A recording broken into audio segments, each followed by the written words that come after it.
Good morning.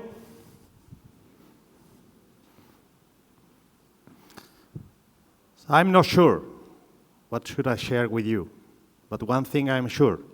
I have to thank Sylvia Taurian and the Advantage team to organize this great event, in this great environment. I have to thank you for organizing this event and this program just thinking on the future, because the future is the second we have ahead. The future is not far away. The future is now, because every second we are walking in the time, we are moving into the future. So please, when we talk about future, don't think that, I have time, because everything we do right now is changing the future. Well, my speech is talking about why when we talk about innovation, we forget people. Well, in fact, rehearsing a phrase from Peter Drucker, I will say that culture eats innovation for breakfast. Thinking your companies, how many time, how many money, how many people you engage trying to innovate, and you fail. Welcome here, and I thank you too also that you are here, because the time you are here, your inbox is filling. You're receiving mails in your inbox. So you are investing time here, and I hope to share with you some thoughts that will help you to change your future.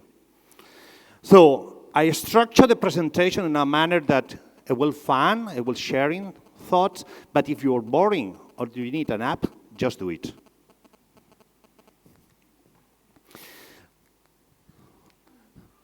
But we think about innovation as a blue pill. In these last 12 years, focusing, harvesting, and seeding, and creating, and generating, and helping organizations to generate innovation, I just have one statement sure. I hate the word innovation. How many of you hate the word innovation? Nobody? But I hate the word innovation because, in fact, we don't know what innovation is. Did you? Do you know what innovation is? Just think 15 seconds. If the word innovation is forbidden, which words will come to your mind?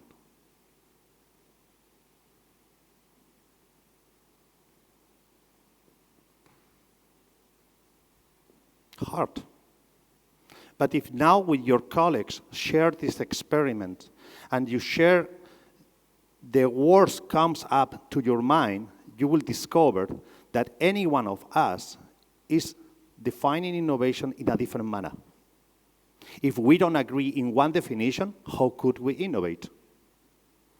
So let's see what innovation means for, that's a real interview.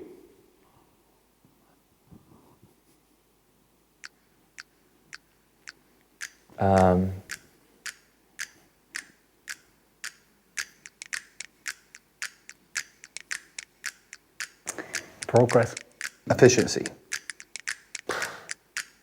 A challenge. New.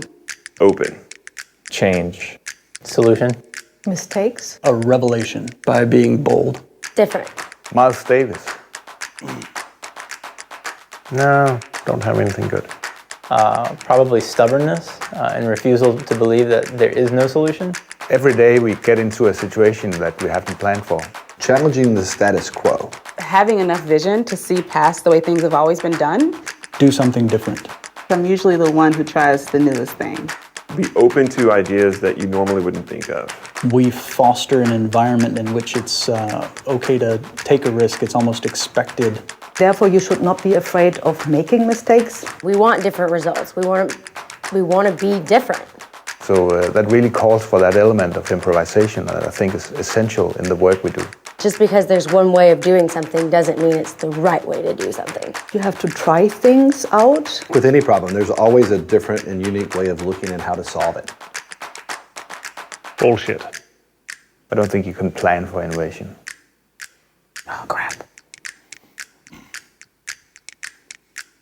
I'm not innovative in the sense that I will invent a pink elephant. I'm lazy. I don't enjoy spending time or energy if I don't have to. But I always try to do things in a smarter way. I hate solving the same problem more than once. So I try to solve things once and then be done with it. We pool our small innovations on a daily basis. And afterwards people will say, Wow, I wish I'd have thought of that. We don't have success ourselves. It's done through the customer. If I put a smile on somebody's face, then it's probably been a good day.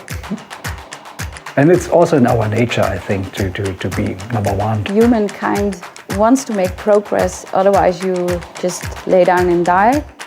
Why bother going to work if you're not going to enjoy it and try to do your best every day? Actually, that was a pretty cool answer. Companies are not innovative. Assets will never innovate. The people will innovate. But if you remember the expressions they share with us, in front of the question, what is innovation for you?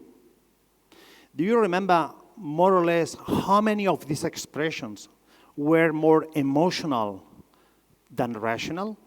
How many times came up with processes, tools? And how many times come the people with concepts like, fail, trying few new things, experimentation, fair. Do you remember? These 72% elements, concepts in this video, in the emotional, and the rest is rational.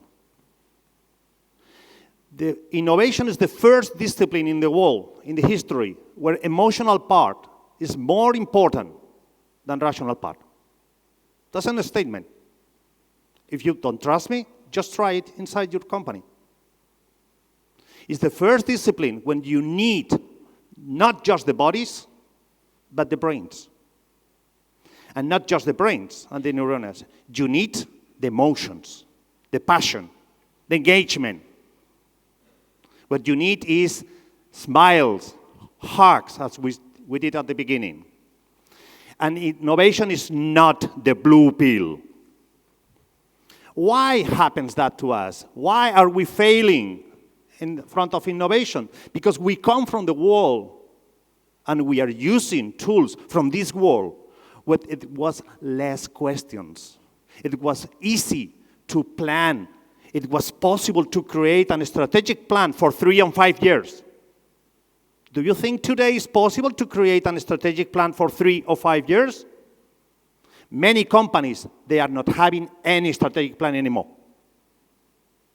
Because the change now, as other speakers share already, is very fast. And everything is new. We were in the world where a chronogram was possible. Today is not possible in the world. When we could plan the career for a 40, 45 years engagement of an employee. Today it's not anymore that way. People, the world, we are not caring about how long I will be in your company. They are worrying and caring to be emotionally engaged. This world where we come now, and we are still living, many of the companies we work for, is based on 2 aspects, 2 layers. The top layer is the brain. The rest is muscle. Thinkers and doers. That is. Because they are going to McKinsey, to the Harvard, hello Harvard, all these business school and getting knowledge, getting tools. But the reality, the world is so changing that there's not being taught there. The world is changing because something happens. Oh my God, suddenly we are accessing, as Carlos shared with us in real-time data, it was just numbers of figures about money, but if this the same image about knowledge, documents, contents created in real time is more or less the same. Every second, thousands of papers. Internet changed everything and create a new world, the VUCA world. Many of you know that concept. Oh, I forget to tell you, this presentation is not available. The available one is this one with all comments and data supporting my statements. Okay? I don't want to fill up the slide with full of numbers and words that you spend time reading and not listening. Okay? It's my ego. World VUCA is volatile, it's changing everything, it's very uncertain, and it's complex because complex is not complicated. Complex is a lot of small pieces. And that is the fascinating thing of innovation, is that innovation, most of the times, is not complicated. It's complex. If you fragment a brilliant idea, maybe you're successful. In fact, when I heard a crazy idea, do you know what happened with me? I get excited. Do you know why? Do you know the difference between a crazy idea and a genius idea, a genial idea? Success. This guy says a crazy idea. Ooh, this guy, which is the same, has success. I want a selfie with you. You see the difference? When I hear in teams crazy ideas, I get excited. The problem in many organizations is that we don't pay. We don't evaluate, we don't compensate, we don't recognize crazy ideas because out of the scope. We evaluate just success. And in innovation, 3 or 4 tries will fail. You have to compensate, stimulate failure. Which, in fact, failure doesn't exist in innovation. If you manage properly, what you have is not failure, it's just learning. But to have success, you have to try. And Airbnb show us some examples. So that is why the top managers react like that way. Oh, we are trained to manage risk. Yeah, but not uncertainty. Ambiguity. Because the compensation plan of this guy is based on risk, not in ambiguity.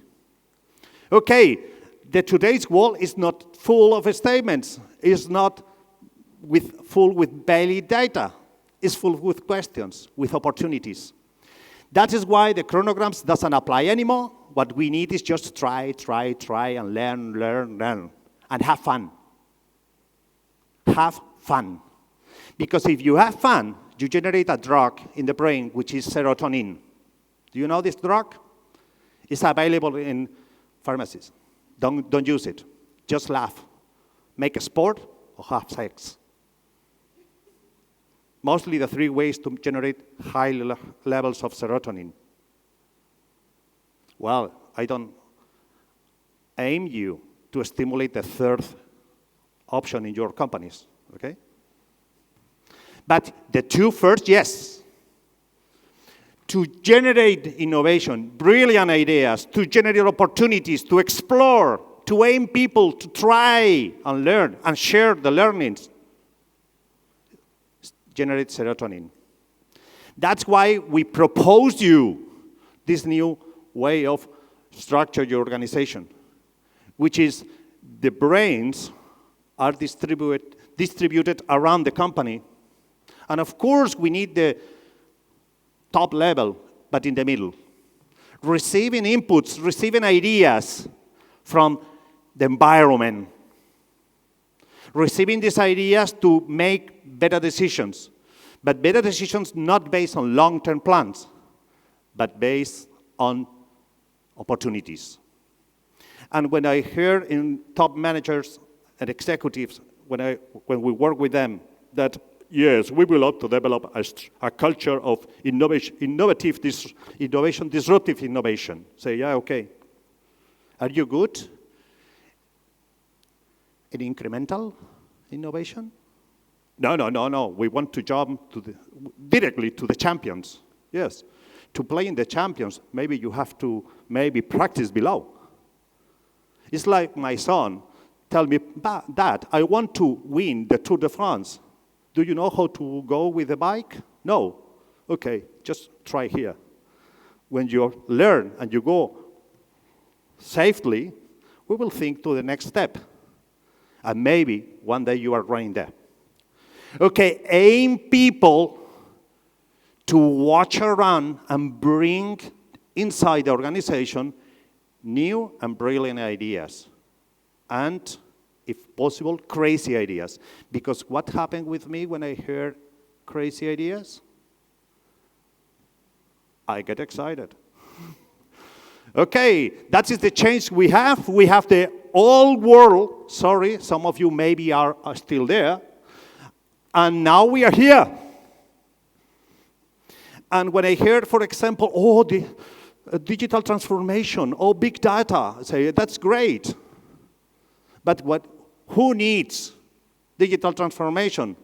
We, the boomers. My kids didn't need it. They don't use email. It's offline.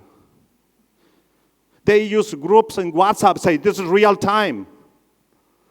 And what tell your friend 5 minutes ago, it is not interesting. It's old. It's 5 minutes. We need to transform ourselves into digital, not them. So get trained for that. Okay, and Steve Jobs sentence, sorry. Again, Steve Jobs. We are hiring smart people. But unfortunately, I find too many times organizations when they hire smart people and the top managers tell them what to do. So you are converting the smart people in just bodies, in assets. What I have to do is ask them, what do you observe? What should I change? Because if you have your organization 100, 300, or 5,000 people, I don't care. I can promise you one. The cleverest guy and most intelligent in this room, I am. Do you agree with me? Because that is what we think, any of us, about ourselves. And when I am a top executive, I don't agree with the opinions of my colleagues or my collaborators, because I am the top. I am the cleverest. And that's absolutely wrong. If you hire smart people and you don't give them the opportunity, they will leave. And if the smartest people is leaving your company, who is staying? The mediocres. And that's your decision. Do you want a mediocre organization? That's great. But feel comfortable with your decisions. Okay, that is why we are publishing in our books, in our articles, in our interviews, in this kind of keynotes. Sorry to be too provocative, but it's the truth, what I am alive in these last 12 years. That is why we developed this model to measure your culture based on the brain, emotional part, and rational part. And we analyze the data until 54. In several companies, they substitute the old-fashioned CLIMA surveys for these ones. Because what we are measuring is your temperature to create a real innovation sandbox. A sandbox where the people will feel free to apply other techniques, different as in finance and in marketing and human resources and whatever, techniques to experiment and create new value. Because the value for the future, we don't know which will be. Sylvia told at the beginning, 50% of the jobs in the future, 50% of the jobs today in the future will not exist. 10 years, 15 years ago, could you imagine that one of the most demanded professions will be community manager? When I heard the first time this concept in my life, I thought that's for a building, for the manage the neighbors. That is an example of how it looks like. And I say my friend, partner, and co-author, Jay Rao, to be innovative, please engage the people. If you don't want, go home. Forget about innovation. Don't waste your time. focus on quality, that's fine. And to engage the people, assess your culture, generate the innovation sandbox, this is safe environment, and then that will change your culture. And your culture, you have culture. Whatever it is, you have one. And culture, it's strategy and innovation for breakfast. If you create a culture of tolerance, you will attract talent, and the talent will generate trends. Thank you very much.